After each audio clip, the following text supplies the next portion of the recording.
Buenos días, muchachos. Como por enésima vez voy a tratar de grabar esta clase.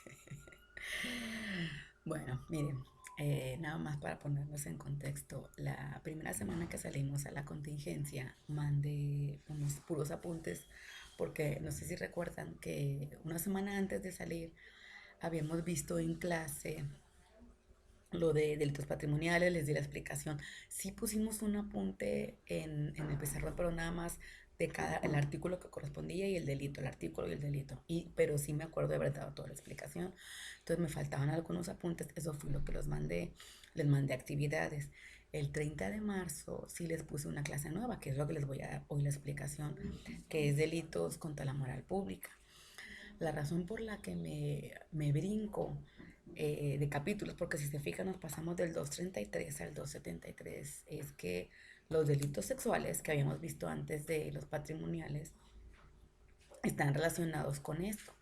Los delitos contra la moral, vamos a ver varios delitos relacionados que son, este, que es la corrupción, la explotación y todo eso, ¿sí? Bueno, entonces vamos a iniciar con la clase.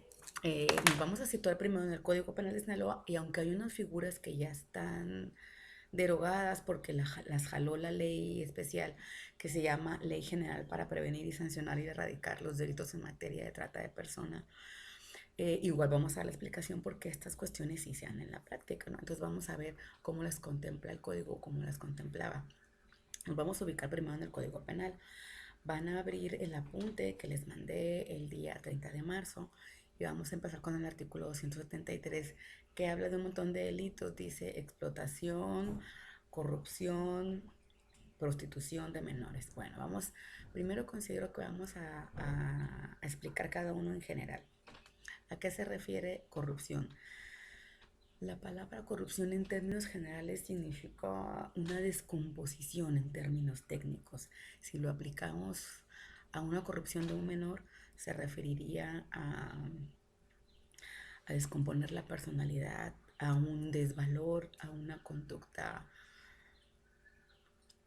nociva para el menor, para la formación del menor de edad. Acuérdense que menor de edad es hasta antes de cumplir los 18. Igualmente muchos delitos se siguen dando después de los 18, ¿no? Aquí estamos pensando en los menores no como sujetos activos, como sujetos pasivos, como las víctimas, ¿no?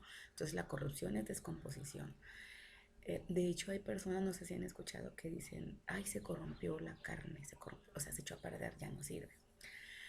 La explotación se refiere a utilizar a una persona en perjuicio de ella, pero en beneficio de nosotros. Explotación siempre se usa en cuestiones laborales. Es muy común que la gente diga, me explotan. A eso se refiere, ¿no? Ahora, aquí lo vamos a ver como un término laboral, pero también dentro de un término sexual. A eso se refiere la explotación. La pornografía, la prostitución y el turismo sexual creo que tienen una connotación muy sencilla, muy fácil de digerir. La Por la pornografía se refiere exclusivamente a mostrar actividades lascivas o sexuales, eh, en este caso concretamente a un menor, en la que se muestran ese tipo de actividades, ¿no? A eso se refiere todo el artículo 274. Esta es una explicación en otros términos de todo lo que abarca el artículo 273. En el 274 vamos a ir uno por uno, ¿no? En el artículo 274 habla primero de, si no me equivoco, de la sanción a los padres del menor. Acuérdense que vivimos en un país que es tercermundista, todavía tenemos un grado de analfabetismo muy fuerte. Hay muchas comunidades en las que todavía es común que los mismos padres determinen o obliguen al menor para que trabaje y lo explotan. A eso se refiere el 274. El 274 bis habla del exhibicionismo. Aquí les voy a comentar una situación que yo viví en Procuraduría. Miren, hace mucho tiempo me tocó ver una situación que era, pues me tocaba mi guardia. Resulta que era un maestro, híjole, de menores, así de 13, 14, era maestro de secundaria, si no me equivoco. Este maestro tenía una vida aparentemente normal, porque él tenía a su esposa, sus hijos, y él era el esposo número uno. Pero resulta que el señor tenía una doble vida. Él tenía a su esposa, sus hijos, su trabajo en el que era supuestamente muy respetado, pero también él tenía una novia. Esa novia se dedicaba a la prostitución en las noches y en la mañana pues la señora dormía. Esta señora, que era su novia, tenía 3 hijas menores. A lo mejor no es exactamente la edad porque eso ya hace rato, pero vamos a decir que uno tenía 4, 5 y 7, o 5, 6 y 8, algo así, ¿no? Bueno, no sé cómo le hacía el señor porque pues no faltaba mucho a trabajar, o sea, salía o se incapacitaba, no sé, pero en las mañanas él pasaba mucho tiempo, empezó a pasar mucho tiempo con las hijas de su novia, mientras la señora estaba dormida. Él llegaba, ella le abría y ella se iba a acostar. Entonces, esas niñas, aparte de que estaban descuidadas, de que la mamá no las atendía, pues carecían de todo. Este amigo llegaba con una bolsa de sabritas, porque así fue, o un paquete de 4 galletas, y les daba una a cada una, pues las niñas lo adoraban, porque tenían 2 o 3 días sin comer y sin dormir y sin que nadie les hiciera caso. Entonces la mujer, la novia, se empezó a percatar de que este tipo les hacía cosas a las niñas, o sea, a la mayor sí le impuso la cúpula, pero empezó a hacer una serie de actividades. El amigo no estaba completo, o era un degenerado, pues. Hay fotos, porque me tocó tener muchísimas fotos en las que él se disfrazaba, se ponía un vestido de licra, y me acuerdo mucho de un vestido de licra, se ponía una peluca, se pintaba como mujer y se tomaba fotos con ellas. Y le decía, ahora ya no soy Lorenzo, ahora soy su amiga Kim, ¿sí? Entonces las niñas empezaban a platicar de su amiga Kim, que iba y les daba de comer. Fue cuando la señora empezó a decir, ¿quién viene? Si aquí no entra nadie más que fulano. Entonces ya empezó a poner más atención, supuestamente, porque es igual seguía sin darles ni comer ni cuidarlas.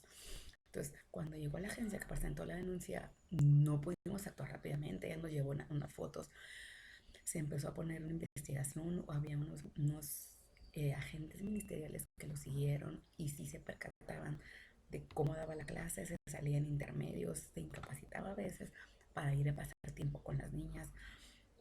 A una de las niñas le impuso la cópula, a las 2 menores, por ejemplo, él tenía fotos, él muy visual, y gracias a él pudimos hacer la investigación, porque tenía fotos cuando las niñas le practicaban el sexo oral a él, o tenía fotos cuando él las tocaba a ellas. Y todas las imprimía, pues ahorita es muy fácil dejar las cosas en un celular. El amigo todo lo imprimía y lo tenía. Obviamente no se lo llevaba a su casa, lo dejaba ahí, y como él pensaba que la mujer no se daba cuenta, pues las dejaba guardadas o escondidas, pero ella ya había sospechado de él, entonces ya empezó a ver qué encontraba, porque ocasionalmente se encontró una foto con sus hijas y el vestido de mujer, y ya fue cuando empezó a esculcar y encontró más cosas. Entonces, cuando fuimos a detenerlo, el juez nos había sacado la orden de aprehensión y la orden de cateo. Fuimos a detenerlo y no, hombre, lo hubieran visto, todo el barrio se nos echó encima. Dijo, ¿cómo era posible que tuviéramos a esa gente, que era tan gente decente? Pero la verdad es que pues el tipo es un degenerado, estaba perfectamente bien de sus facultades mentales. Era un degenerado, es gente que disfruta de cuestiones que para la mayoría de las personas normales que estamos en nuestras aptitudes físicas y psicológicas no disfrutas.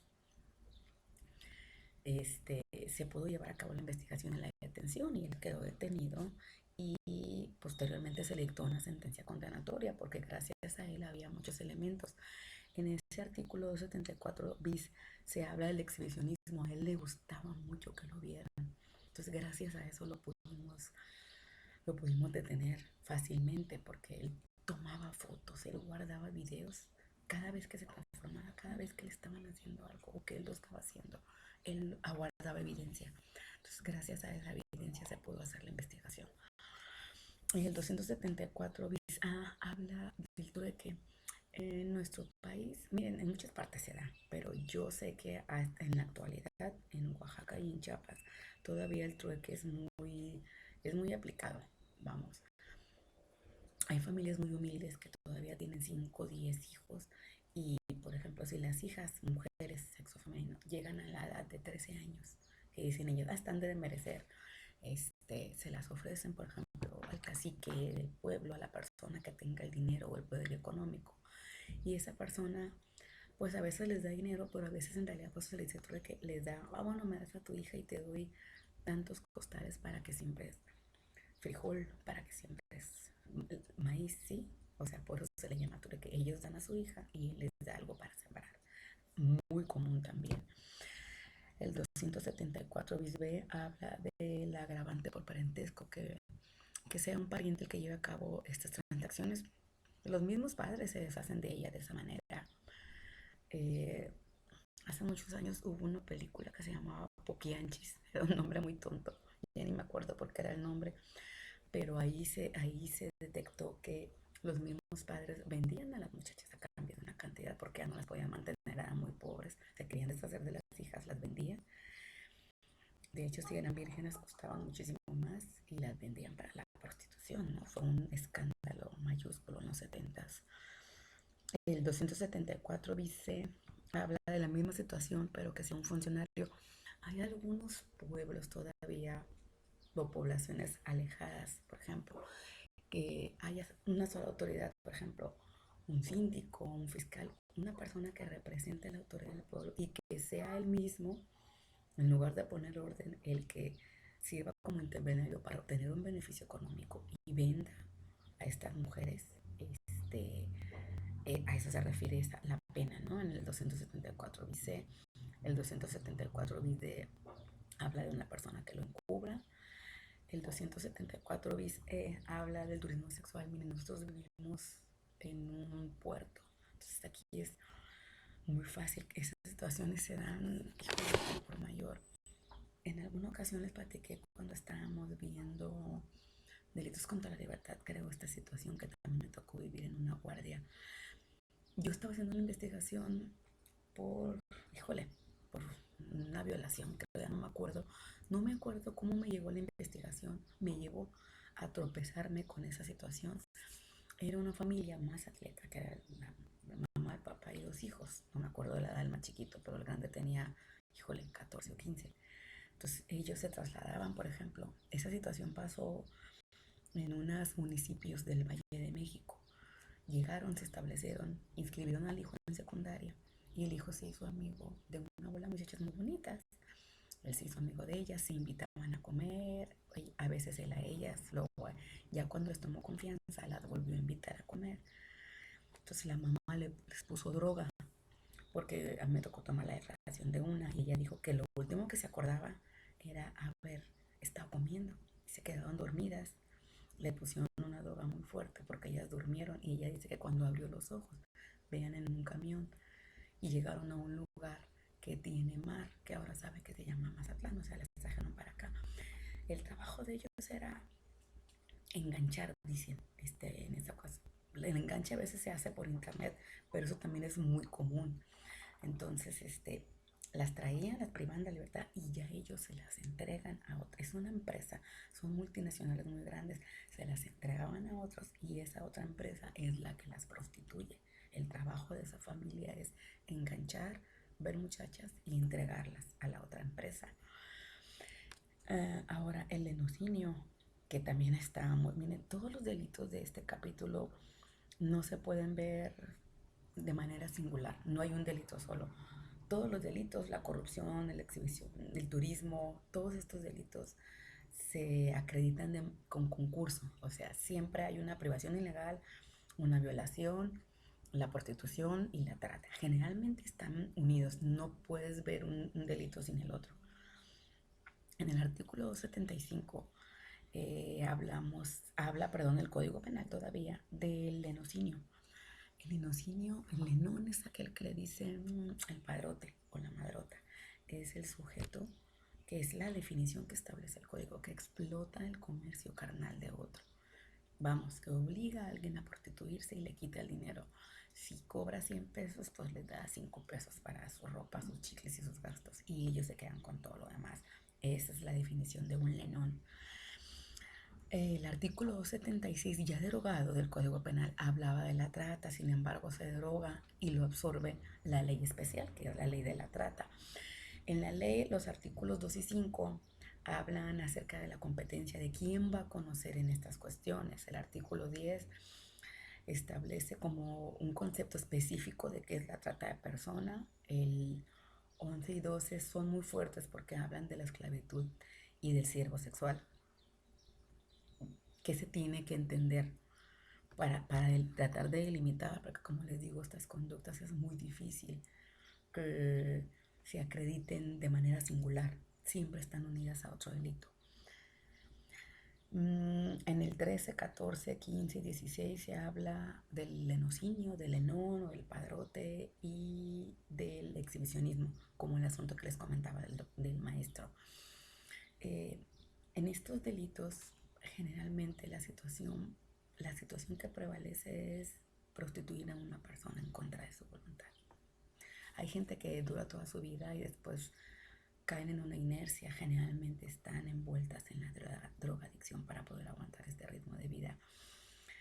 Eh, en este tipo de situaciones, miren, es muy común, por ejemplo, en el tráfico multinacional que le dicen, por ejemplo, si una muchacha es privada de libertad en México o en los países de América del Sur, en Estados Unidos, se las llevan al otro continente y al revés, hacen lo contrario. Es muy común que las muchachas, por ejemplo, rusas y croatas, las traigan a prostituirse a nuestro continente.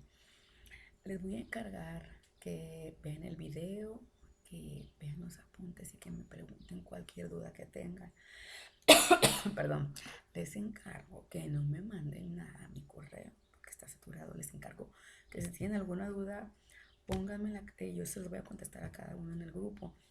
Les había puesto el 30 de marzo cuando les mandé este apunte que vieran la película que se llama Crimen sin Perdón. En esa película está muy especificado de manera un poco más, está más acertada que Búsqueda Implacable. Está muy rosa, la verdad. Crimen sin Perdón sí se ve un poco más crudo cómo se lleva a cabo el comercio transnacional de la prostitución, ¿no? Entonces sí me gustaría que la vieran porque la vamos a analizar. También me gustaría que terminaran el libro. Acuérdense que cuando empezamos con delitos sexuales habíamos iniciado un capítulo en el que íbamos a hablar del libro, perdón, que se llama, ay, ¿cómo se llama el libro? No me acuerdo. El Demonios del Edén, de Lidia Cacho. Entonces, hay algunos que sí lo leyeron, hay algunos que no. Necesito que ya lo terminen y les voy a decir en el transcurso de la semana en actividades qué vamos a hacer con el libro y qué vamos a hacer con la película. Si tienen alguna duda, si les quedó, no les quedó claro en qué consiste o cuál es la diferencia o cuál es la línea entre un delito y otro. Si bien es cierto que se llevan en concurso, también aquí no es como los patrimoniales. Aquí sí se puede establecer una línea, nada más que como se actualizan en concurso, ¿sí? Entonces yo creo que lo vamos a dejar hasta aquí, vamos a estar pendientes, nos vamos a ver a través del